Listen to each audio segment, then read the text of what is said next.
This video contains news and analysis related to a recent terror attack in Kashmir. The content may include sensitive visuals and discussions that could be distressing to some viewers. Viewer discretion is advised. We strongly condemn all forms of violence and terrorism. The purpose of the content is solely to inform and create awareness based on verified reports.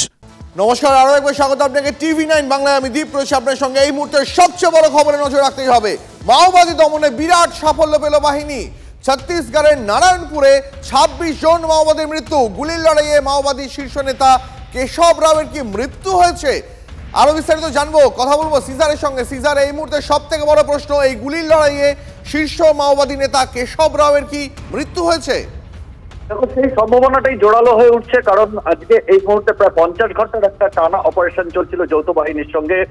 ছত্তিশগড়ের DRG CRPF এর যৌথ অভিযান 50 ঘন্টা ধরে চলছে আবুজমারের একেবারে মারের গভীর জঙ্গলে নারায়ণপুর এবং বিজাপুর দুটো জেলার মধ্যবর্তী একদম সীমান্তবর্তী এলাকায়। এবং সেখানে যেটা জানা যাচ্ছে, মাওয়িস্ট 5 ব্যাটালিয়ন, যেটা তাদের এলিট ফোর্স বলা হয়, সেই 5 ব্যাটালিয়নের 7th কোম্পানি, এই 7th কোম্পানির 25 জনের মৃত্যু হয়েছে, 25 থেকে 26 জনের মৃত্যু হয়েছে বলে জানা যাচ্ছে। এই সংঘর্ষে একজন পুলিশ কর্মীরও মৃত্যু হয়েছে বলে জানা যাচ্ছে।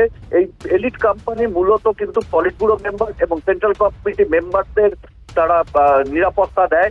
এবং সেখান থেকে এখন পর্যন্ত অসমর্থিত বিভিন্ন সূত্র থেকে যে খবর পাওয়া যাচ্ছে, মাওবাদী জেনারেল সেক্রেটারি, সাধারণ সম্পাদক অর্থাৎ দলের শীর্ষতম নেতা কেশব রাও, নাম্বালা কেশব রাও ওরফে বাসব রাজের মৃত্যু হয়েছে। 2018 সাল থেকে এই বাসব রাজ দলের সাধারণ সম্পাদকের দায়িত্বে আছেন। গণপতি স্টেপ ডাউন করবার পর থেকে, এর আগে তিনি মিলিটারি কমিশনের দায়িত্বে ছিলেন। এবং সেটা যদি হয়ে থাকে তাহলে কিন্তু কার্যত মাওবাদীদের কোমর ভেঙে যাবে, কারণ শীর্ষতম নেতার মৃত্যুর ঘটনা এর আগে সিপিআই মাওয়িস্ট দল তৈরি হওয়ার পর থেকে কখনোই সাধারণ সম্পাদক এনকাউন্টারে মৃত্যু হয়েছে এমন ঘটনা কিন্তু ঘটেনি। সিজার, আমাদের সঙ্গে থাকো। এই মুহূর্তে যে খবর জানাছিলাম আপনাদের, এই মুহূর্তে সবচেয়ে বড় আপডেট, একাধিক শীর্ষ মাওবাদী নেতার এই অপারেশনে মৃত্যু হয়েছে, এমনটাই এখনো পর্যন্ত জল্পনা। মাওবাদী দমনে বিরাট সাফল্য পেল বাহিনী। ছত্তিশগড়ের নারায়ণপুরে ২৬ জন মাওবাদীর মৃত্যু। গুলির লড়াইয়ে মাওবাদীদের শীর্ষ নেতা কেশব রাওয়ের কি মৃত্যু হয়েছে? এখনো পর্যন্ত জল্পনা রয়েছে মাওবাদীদের শীর্ষ নেতা কেশব রাও ওরফে বাসবরাজকে কি নিকেশ করা গেছে? এর পাশাপাশি আরো একাধিক বড় মাওবাদী নেতা, তাদের মুখ কমান্ডার, তাদেরও মৃত্যুর সম্ভাবনা রয়েছে এখনো পর্যন্ত।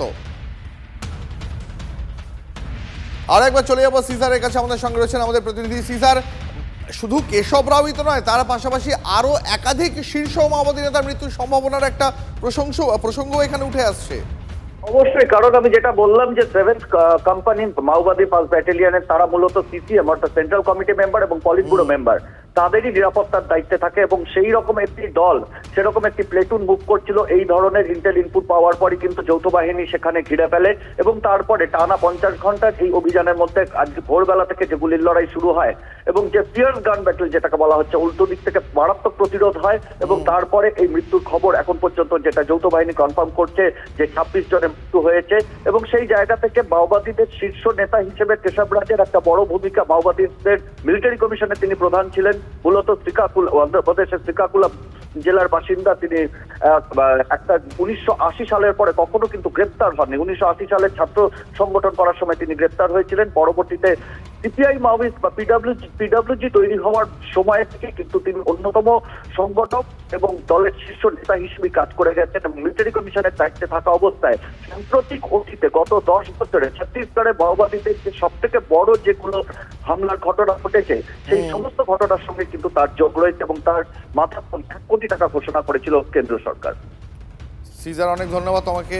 এই মুহূর্তে যে খবর জানাচ্ছিলাম আপনাদের, মাওবাদী দমনে বিরাট সাফল্য বাহিনীর। ছত্তিশগড়ের নারায়ণপুরে ২৬ জন মাওবাদী নেতার মৃত্যু হয়েছে। গুলির লড়াইয়ে শীর্ষ মাও নেতা কেশব রাওয়ের মৃত্যুর সম্ভাবনা। মাওবাদী শীর্ষ নেতা কেশব রাও ওরফে বাসবরাজকে কি নিকেশ করা গেছে? এখনো পর্যন্ত এই প্রশ্নের আনুষ্ঠানিক উত্তর না মিললেও আরও একাধিক মাওবাদী নেতার মৃত্যুর সম্ভাবনা রয়েছে। আপনারা জানেন, দেশ জুড়ে মাওবাদীদের দমনে কড়া অভিযান চলছে। কেন্দ্রীয় স্বরাষ্ট্রমন্ত্রী অমিত শাহ কয়েকদিন আগেই বলেছিলেন প্রকাশ্য জনসভায় যে মাওবাদীদের নির্মূল করা হবে, দেশ থেকে মাওবাদকে নির্মূল করে দেওয়া হবে। এবং তারপর থেকেই গোটা দেশ জুড়ে লাগাতার মাওবাদীদের বিরুদ্ধে অভিযান চালাচ্ছিল বাহিনী।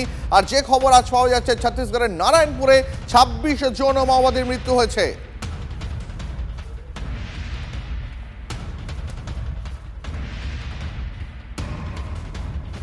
যেমনটা আপনাদের জানাচ্ছিলাম, দেশের মধ্যে থেকে যারা দেশের বুকে ক্ষত তৈরি করছিল সেই মাওবাদীদের বিরুদ্ধে কেন্দ্র কড়া অভিযান শুরু করেছিল। স্বরাষ্ট্রমন্ত্রী অমিত শাহ পরিষ্কার হুঁশিয়ারি দিয়েছিলেন যে মাওবাদীদের রেয়াত করা হবে না। রাজ্যসভায় কি বলেছিলেন অমিত শাহ আরো একবার মনে করিয়ে দিই আপনাদের। मैं सबसे पहले एक बात इस सदन में जिम्मेदारी के साथ बताना चाहता हूं, 21 मार्च 2026 को इस देश से नक्सलवाद समाप्त। और मैं जो बोल रहा हूं इसके पीछे नरेंद्र मोदी सरकार के 10 साल का परिश्रम, बारीक आयोजन, इनकी विकास की भूख संतोषने के लिए किए गए प्लानिंग और पैसों का आवंटन है। और सुरक्षा ग्रिड को एक भी जगह गैप न रह जाए इस तरह से हमने पुख्ता किया है।